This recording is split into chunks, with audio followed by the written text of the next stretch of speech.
Hi, my dear students. March 2026ல நடந்த இந்த வருஷத்துக்கான English board exam answer key தான் நம்ம பார்க்க போறோம். இதில் பார்த்தீங்கன்னா ஜென்ரலி கொஸ்டின் வந்துட்டு மைல்டு டஃப்னு சொல்லலாம். மற்றபடி வேற ஒரு இஷ்யூ கிடையாது கொஸ்டின் பேப்பர்ல. ஒரு சில இடத்துல கொஞ்சம் லைட்டாக கொஞ்சம் கன்ஃபியூஸ் ஆகுவாங்க, அவ்வளோதான். மற்றபடி வந்துட்டு கொஸ்டின் டஃப்னுலாம் சொல்ற முடியாது. அதில் பார்த்தீங்கன்னா 98% வந்துட்டு புக் பேக்ல தான் கேட்டிருக்காங்க. அதுலேயும் ஒன்றும் டவுட் கிடையாது. ஸோ நம்ம டெப்த் ப்ரிப்பரேஷன் வந்துட்டு புக் பேக் பண்ணியிருந்தா கூட நம்ம வந்துட்டு ஸோ மேக்ஸிமம் வந்துட்டு சூப்பரான மார்க் நம்ம எடுக்க போகிறோம். ஸோ இதில் பார்த்தீங்க அப்படின்னு சொன்னால் சினானம்ஸ் ஃபர்ஸ்ட். ஸோ இதில் நான் எப்படி கொடுத்துருக்கேன்னா கொஸ்டின் நம்பருக்கு இப்போ லெஃப்ட் சைடில் வந்துட்டு இந்த கொஸ்டின் நம்ம புக்கில் வந்துட்டு எந்த பேஜில் இருக்குன்னு சொல்லிட்டு பேஜ் நம்பர் கொடுத்துருக்கேன். ஸோ இது பேஜ் நம்பர், இது வந்துட்டு கொஸ்டின் நம்பர். ஸோ அதோட ஆன்சர் வந்துட்டு ஹைலைட் பண்ணியிருக்கேன் பாருங்க. ஸோ இங்கே பார்த்தீங்க அப்படின்னு சொன்னால் synonyms despised, D hated, scrambling, A climbing hurriedly. Third one வந்துட்டு chaos, B confusion. So antonyms வந்துட்டு பெர்சியூடட் பார்த்தீங்கன்னா சி டெசியூடட். ஸோ சஃபிஷியன்ட் பார்த்தீங்கன்னா ஏ இன்அடிக்குவேட். நெக்ஸ்ட் வந்துட்டு பேண்டர் பார்த்தீங்கன்னா பி ஃபிளாட்ரி. ஸோ இது வரைக்கும் சினானம்ஸ் ஆண்டனம்ஸ் முடிஞ்சது. அடுத்து பார்த்தீங்கன்னா நம்மளுக்கு வந்துட்டு suffix. So noble, nobility. Next phrasal verb started a journey, B set off. So preposition வந்துட்டு பார்த்தீங்கன்னா my brother lived in the mountains, B above the lake. So next linker conjunction பார்த்தீங்கன்னா the vendor saw the train moving slowly from the platform, D therefore he cotton. So next the chairman as the wife hand அப்படின்னு சொன்னால் idiom கேட்டிருக்காங்க. So to be the most powerful. So next பார்த்தீங்கன்னா determiners கேட்டிருக்காங்க ஒரு question. அதில் வந்து பார்த்தீங்கன்னா many of my students have become doctors. Next polite ஆல்டர்னேட்டிவ்ல அன்எம்ப்ளாய்டுக்கு B between jobs. Next combine for the blended word கேட்டிருக்காங்க. மொபைட் அப்படின்றதுக்கு என்னென்ன பிளெண்ட் ஃபார்ம் வருதுன்னு கேட்டிங்கன்னா D motor plus pedal. So next காம்பவுண்டோட காம்பினேஷன் நவுன் பிளஸ் அட்ஜெக்டிவ் என்ன வரும்னு கேட்டிருக்காங்க. ஸோ வேர்ல்டு வந்துட்டு நவுனு, ஃபேமஸ் வந்துட்டு adjective. So option B world famous. So இது எல்லாமே புக் பேக் தான் பார்த்துக்கோங்க. ஸோ நெக்ஸ்ட் பார்த்தீங்கன்னா American English word equivalent to the British English கேட்டிருக்காங்க. ஸோ டைம் டேபிள் வந்துட்டு ஏ ஷெட்யூல் வரும். So expansion of the abbreviation CIA பார்த்தீங்கன்னா ஏ சென்ட்ரல் இன்டெலிஜென்ஸ் ஏஜென்சி வரும். நெக்ஸ்ட் வந்து பார்த்தீங்கன்னா வைஸோட நவுன் ஃபார்ம் கேட்டிருக்காங்க. ஸோ டி விஸ்டம் வரும். ஸோ நெக்ஸ்ட் வந்துட்டு டிட்டர்மினர் அகைன் ஒன்றுன்னு கேட்டிருக்காங்க. So how many pages did you read வரும். ஸோ நெக்ஸ்ட் வந்துட்டு பார்த்தீங்கன்னா சூட்டபிள் ஆர்டிக்கல் கேட்டிருக்கு. My mother is an honest women அப்படின்னு சொல்லிட்டு வருங்க. ஸோ இது வரைக்கும் 1 மார்க் 20 முடிஞ்சது. ஸோ 20 இதில் 20 அவுட் ஆஃப் 20மே வந்துட்டு புக் பேக்கில் தான் கேட்டிருக்காங்க. ஸோ பார்ட் 2 செக்ஷன் பார்த்தீங்க அப்படின்னு சொன்னால் ஃபர்ஸ்ட் செக்ஷன் வந்துட்டு நம்மளுக்கு poem appreciation questions mean 6 questions 6 sets of poetic lines கேட்பாங்க. அதில் 4 அட்டன் பண்ணோம். அதில் பார்த்தீங்கன்னா இதுவுமே புக் பேக் தான். ஸோ 21 பார்த்தீங்கன்னா mention the figure of speech கேட்டிருக்காங்க. First line personification. So and what is the scape colourful, it is made of crimson coloured flowers. So 22nd பார்த்தீங்கன்னா what was challenging entering the castle. So B, which aspect of the castle strength is conveyed by the above line? No one could enter the gate, but only a bird could have gotten. So which aspect இங்கே கேட்டுறேன்னா what does pouch mean? A small பேக்னு எழுதுனுங்க. So இதில் வந்துட்டு maybe confuse ஆகிறதுக்கு chance உண்டு. ஏன்னா இதுலேயே வந்து சாச்சல்னு இருக்குது இந்த போயமில் ஒன்று, அது வந்துட்டு ஷோல்டர் பேக்னு எழுதுவீங்க. இங்கே பவுச் அப்படின்னு சொன்னால் ஏ ஸ்மால் பேக். ஸோ என்ன ஸ்டேஜ் ரெஃபர் பண்ணிருக்குன்னு சொன்னால் 6th stage old man. So next பார்த்தீங்கன்னா புக் பேக் தான் பார்த்துக்கோங்க. இது எல்லாமே புக் பேக் தான். ஸோ இங்கே வந்துட்டு what is experience compared to means and hearts of untravelled world. So lines convey the experience is endless அப்படின்னு சொன்னால் Ulysses travels more, the margins of untravelled world fade away and immediately a new sight emerges. So 25th பார்த்தீங்கன்னா time is, இங்கே பார்த்தீங்கன்னா what does the poet suggest the time can be wasted, time is just a step. So the poet suggest the time for laser is not as it refresh our self. So next alliteration கேட்டிருக்காங்க இதில். So tell, time till to like. So rider bound and bound full galloping வந்து கேட்டிருக்காங்க. அது வந்து பார்த்தீங்கன்னா full கேலப்பிங்கோட இது வந்துட்டு அப்படியே செட் ஆஃப் லைன்ஸு. ஃபுல் கேலப்பிங்கோட means the horse is running at full speed. Next rider in hurry. Why was the rider in a hurry means to convey the news of victory to the emperor before his death. So that's appreciation questions, set of appreciation questions முடியுது. So next வந்துட்டு 2 mark grammar part section 2ல பார்த்தோம் அப்படின்னு சொன்னால் இதுவுமே வந்துட்டு சூப்பராக ரொம்ப ரொம்ப ஈஸியாக தான் கேட்டிருக்காங்க. So Nikita said to Kanishka please don't make too much நாய்ஸ்னா ரிப்போர்ட்டட் ஸ்பீச்சில் ஐ மீன் இன்டைரக்ட் ஸ்பீச்சில் எழுத சொல்லியிருக்காங்க. So it's imperative sentence. So ரொம்ப ஈஸி பாருங்க. Nikita requested Kanishka not to make too much noise. அவ்வளோதான் முடிஞ்சதுங்க. ஸோ இதுவும் புக் பேக் தான். சேஞ்ச் இன்ட்டு பாசிவ் கேட்டிருக்காங்க. So once promise should be kept. இது வரைக்கும் எழுதுனா போதும். ஸோ பை ஒன் போட்டிருந்தாலும் no issue. The police man would not have arrested the man unless he had violated the ரூல்ஸ்னு கொடுத்துட்டு அன்லெஸ் யூஸ் பண்ணியிருக்காங்க அந்த சென்டென்ஸ்ல. பட் கொஸ்டின் பார்த்தீங்கன்னா read using if without changing the meaning. இதுவுமே வந்துட்டு புக் பேக் தான்.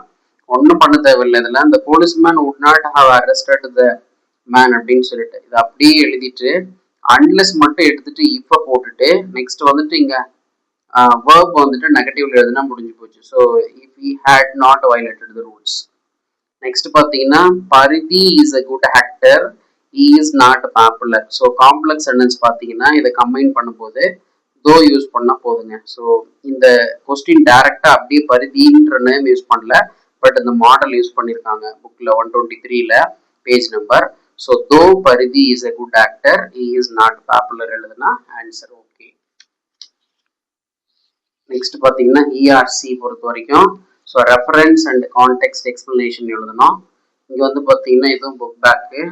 இங்கே பார்த்தீங்கன்னா இந்த 32 கொஸ்டின் மட்டும் அந்த பேஜில் அலிட்ரேஷன் வேர்ட்ஸுக்காக இந்த லைன்ஸ் யூஸ் பண்ணியிருக்காங்க. பட் ஈஸி லைன் தான், அதனால ஈஸியாக நம்மளால எழுத முடியும். So his second child is start ஆகிறது All the World's Stage written by William Shakespeare. A Little Wicked Wicked Gaten start ஆகிறப்ப பார்த்தீங்கன்னா The Castle Edwin Meyer.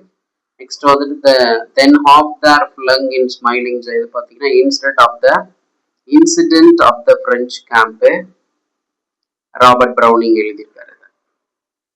Next பார்த்தீங்கன்னா செக்ஷன் 2ல நம்மளுக்கு ஷார்ட் ஆன்சர் ப்ரோஸ்ல இருந்து கேட்குற ஷார்ட் ஆன்சர் தான். ஸோ ப்ரோஸ்ல இருந்து கேட்குற ஷார்ட் ஆன்சர் பார்த்தீங்க அப்படின்னா how to tea made out of an urn and a golden taste. இதையும் கொஞ்சம் ட்விஸ்ட் பண்ணி கேட்டிருந்தாங்க, மாடிஃபை பண்ணியிருந்தாங்க ஒரு கொஸ்டினையே அப்படியே. சில பார்த்தீங்கன்னா ஃபர்ஸ்ட் வந்துட்டு இந்த அவுட் ஆஃப் ஹர்னுக்கு ஆன்சர் எழுதிடணும், அப்புறமா கோல்டன் டேஸ்ட்டுக்கு எழுதணும். Tea out of an urn is always tasteless and army tea made in a golden taste of grease and white wash அப்படின்னு எழுதணும். So why does Dr. Bernard describe the blind boy as a walking horror அப்படின்ற கொஸ்டினுக்கு the blind boy was walking horror because his face was disfigured and long flap of skin was hanging from the side of his neck. His lower jaw became gripped in a mass of fibrous tissue. The only way to open his mouth was to raise his head அப்படின்னு கொடுத்துருப்பாங்க. Answer. So what is the foundation of social conduct? A reasonable consideration for the rights or feelings of others is the foundation of social conduct அப்படின்றதுக்கான answer. So ரொம்ப easy தான். So இது கொஞ்சம் confuse ஆயிருந்தாலும் இது ரெண்டுமே வந்துட்டு எழுதிருக்கலாம் நீங்கள் புக் பேக் அப்படியே டேரக்டா. ஸோ நெக்ஸ்ட் வந்து பார்த்தீங்கன்னா ஜென்ரல் 3 மார்க்னு சொல்லுவோம் இல்லைங்களா செக்ஷன் 3ல. ஸோ அதை பார்த்தீங்கன்னா describe the process of sending a parcel by courier service. இதுவுமே புக் பேஜ் நம்பர் 189ல describe the process of sending a letter by a courier சர்வீஸ்னு இருக்கும், அதே தான் ஜஸ்ட். ஸோ அங்கே லெட்டர்னு இருக்கிறதுக்கு பதிலாக நம்ம ஏதாச்சும் ஒரு பார்சல் வச்சு இங்கே எழுத போகிறோம், தட்ஸ் ஆல். மற்றபடி ப்ரொசீஜர் அதே தான், புக் பேஜ் நம்பர் 189ல இருக்கு.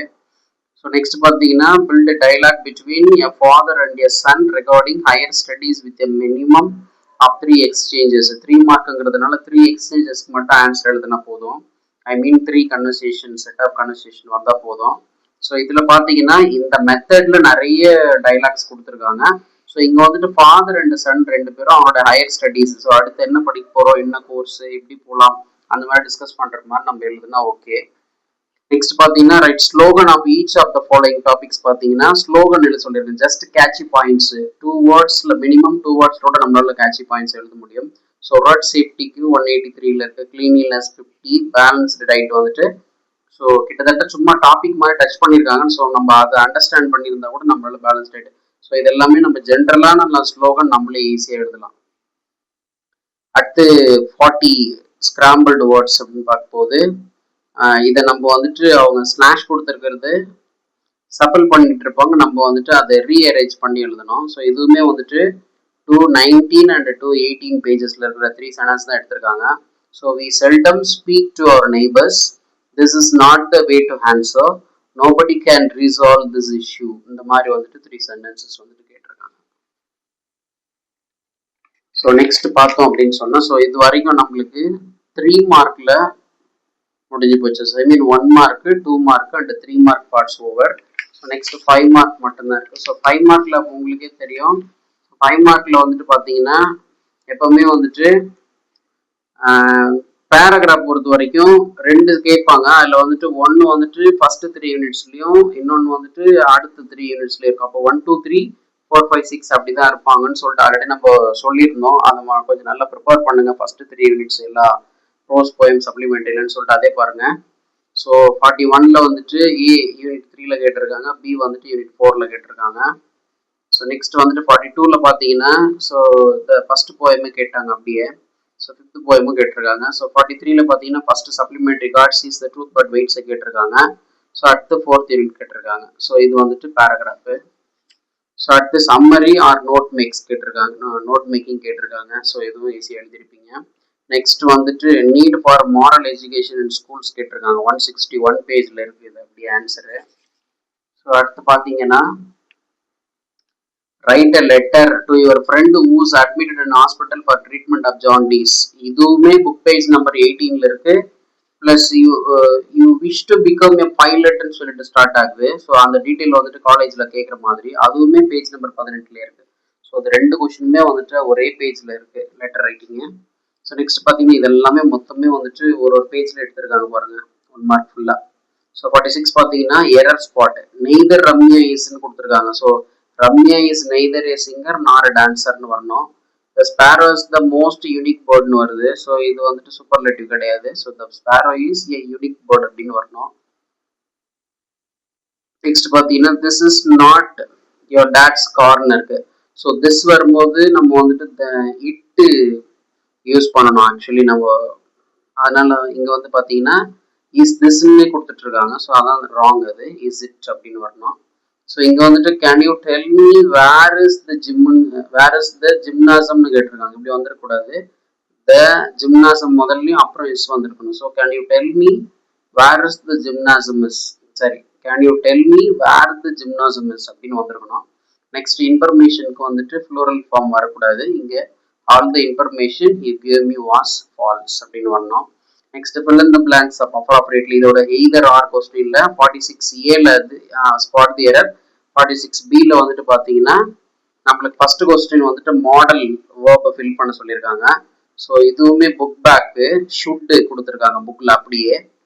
ஸோ மஸ்ட் இதுக்கு ஆன்சர் ப்ரிப்பேர் பண்ணியிருக்காங்களாங்கிறது நம்ம கீ ஆன்சர் கவர்மெண்ட் ஆத்தென்டிக்கான கீ ஆன்சர் வரும்போது தெரியும். ஸோ கன்ஃபார்ம் ஷுட்டு, ஸோ மஸ்ட்டுக்கும் தராங்களா அப்படிங்கிறது வந்துட்டு கவர்மெண்ட் ஆத்தென்டிக்கான கீவேர்டு வந்துடுச்சுன்னு நம்ம பார்த்துடலாம்.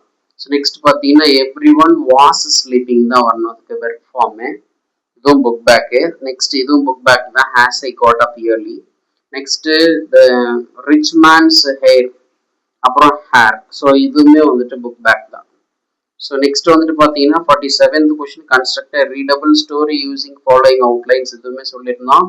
ஸோ இதுவுமே புக் பேஜ் நம்பர் 83ல இதே மாதிரி கொடுத்துட்டு அது கீழே வந்துட்டு ஃபுல் ஸ்டோரி கொடுத்துருக்காங்க. ஸோ இந்த மாதிரி வந்துட்டு இது ஒன்றும் இல்லை, இதை வந்துட்டு நம்ம ஒரு ஸ்டோரியை டெவலப் பண்ணி நம்ம எழுதணும். ஸோ நெக்ஸ்ட் பார்த்தீங்கன்னா இதோட ஃபாலோயிங் பேசேஜை கொடுத்துட்டு கொஸ்டின் கேட்கறது பார்த்தீங்கன்னா right any one prime cause அப்படின்னு கேட்கும்போது lack of nesting places or lack of food, ரெண்டுத்துல ஒன்று எழுதியிருந்தா கூட ஓகே தான். நெக்ஸ்ட் வந்துட்டு we celebrate World Sparrow Day on March 20th every year. Next பார்த்தீங்கன்னா mention the peculiar behavior of house sparrow வரும்போது வந்துட்டு dust bathing தான் வந்துட்டு அதோட peculiar என்ன சொல்றது யூனிக் கேரக்டரா சொல்லியிருப்போம். நெக்ஸ்ட் வந்து பார்த்தீங்கன்னா sparrow bath in both dust and water கொடுத்துருக்காங்க பாருங்க. ஒன்னா the sparrow will first scratch a hole in the ground with their feet, then lie it in and fling dirt or sand over their bodies with the flicks of their wings. They will also bath in water அப்படின்னு கொடுத்துருக்காங்க. So அதனால நம்ம வந்துட்டு என்ன பண்ணியிருக்கோம் போத்துங்கிறதுனால true போட்டிருக்கோம். Next interesting அப்படின்ற வேர்டுக்கு வந்துட்டு இந்த பேசேஜ்ல இருந்து கொடுத்துருக்கிற வேர்டு வந்துட்டு என்சாண்டிங். ஸோ இதுதான் வந்துட்டு மார்ச் 2026ல இங்கிலீஷ் கொஸ்டின் பேப்பரோட ஆன்சர் கீ. ஸோ மேக்சிமம் சென்டமே போட்டிருப்பீங்க நிறைய பேர், ப்ளஸ் வந்துட்டு மேக்சிமம் மார்க் எடுத்திருப்பீங்க. ஸோ அந்த கீ வெரிஃபை பண்ணிக்கோங்க. இந்த கீயோட இது அப்படியே வந்துட்டு நம்மளுக்கு பிடிஎஃப்ல வந்துட்டு நம்மளுக்கு அவைலபிள் இருக்கு. ஸோ தயவு செஞ்சு நம்ம ஃபர்ஸ்ட் கமெண்ட்லயே இது இருக்கும்.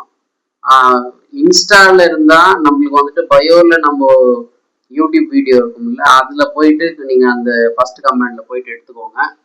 ஸோ மற்றபடி வந்துட்டு நம்ம யூடியூப்ல பாக்குறவங்க ஃபர்ஸ்ட் கமெண்ட்ல வந்துட்டு பின் பண்ணியிருக்கோம், அதுல போயிட்டு நீங்க பிடிஎஃப் டவுன்லோட் பண்ணிக்கிறதா இருந்தால் டவுன்லோட் பண்ணிக்கோங்க. தேங்க்யூ.